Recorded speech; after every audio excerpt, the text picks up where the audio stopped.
Hello friends, welcome to my channel Shagun Hindi कहानियाँ। आज की कहानी है ससुराल। नंदिनी की ससुराल में नंदिनी जी के पति केशव, सास ससुर, एक कुंवारी ननद और पारुल एक शादीशुदा ननद थी जो उसी शहर में रहती थी। ससुराल भी सभी स्वभाव में अच्छे थे। हल्की हल्की ठंड पड़नी शुरू हो चुकी थी। एक दिन अब नंदिनी के ससुर जी बाजार से थैला भरकर गाजर ले आए तो नंदिनी जी ने अंदाज़ा लगा लिया कि आज ज़रूर घर में गाजर का हलवा बनेगा। फिर भी अभी अभी नई नई तो आई थी, संकोच बस सास सुनीता जी ने पूछ लिया, मम्मी जी आज इतनी सारी गाजरें आई?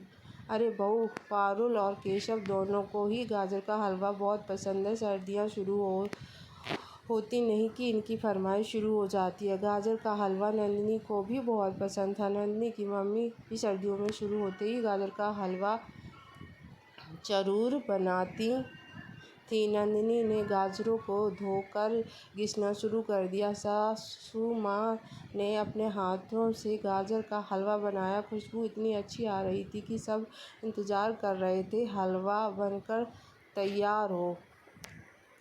जैसे ही हलवा तैयार हुआ, नंदिनी की सासू माँ ने भगवान को भोग लगाया। पारुल और केशव किसी छोटे बच्चे की तरह हलवे पर टूट पड़े। सुनीता जी ने एक बड़ा डब्बा भरकर एक तरफ रख दिया और केशव से बोली, बेटा जब दुकान पर जाओ तो अपनी दीदी को यहाँ हलवे का डिब्बा पकड़ा देना। नंदिनी जी सब को खाना परोस रही थी। सब ने जी भरकर खाया और हलवे का टोगा भी धीरे धीरे खाली होता गया। अंत में जब नंदिनी की खाने की बारी आई तो डोंगे में सिर्फ 2 चम्मच हलवा ही बचा था। नंदिनी को आज अपनी मम्मी की बहुत याद आ रही थी। मम्मी कैसे सबसे पहले उसे ही जी भर के हलवा खिलाती थी।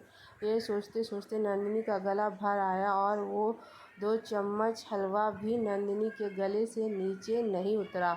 वह बिना खाए ही डाइनिंग टेबल से उठ गई। नंदिनी की मम्मी ने उसे के लिए गाजर का हलवा भी बनाया था, जिसे देखते ही नंदिनी खुश हो गई। लेकिन अगले ही पल उसे ससुराल की याद आ गई, जहाँ हलवा बनाने पर उसके हिस्से सिर्फ बचा हुआ ही 2।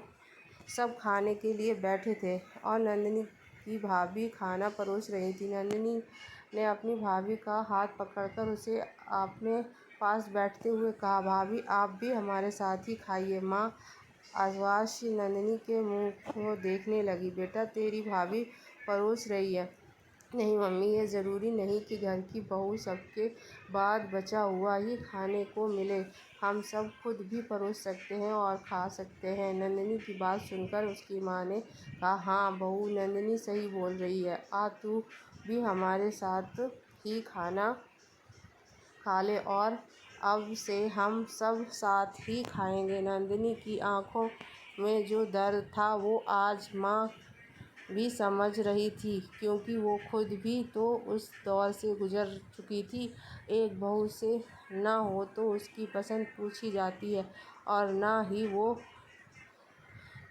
कि कम से कम अपने मायके में तो वो कुछ बदलाव ला पाई। क्या पता धीरे धीरे उसके ससुराल वालों को भी इस बात का एहसास हो जाए कि बहू की भी पसंद हो सकता है। धन्यवाद दोस्तों। इस मेरे चैनल को सब्सक्राइब करें, लाइक करें, कमेंट करें और शेयर करें। शगुन।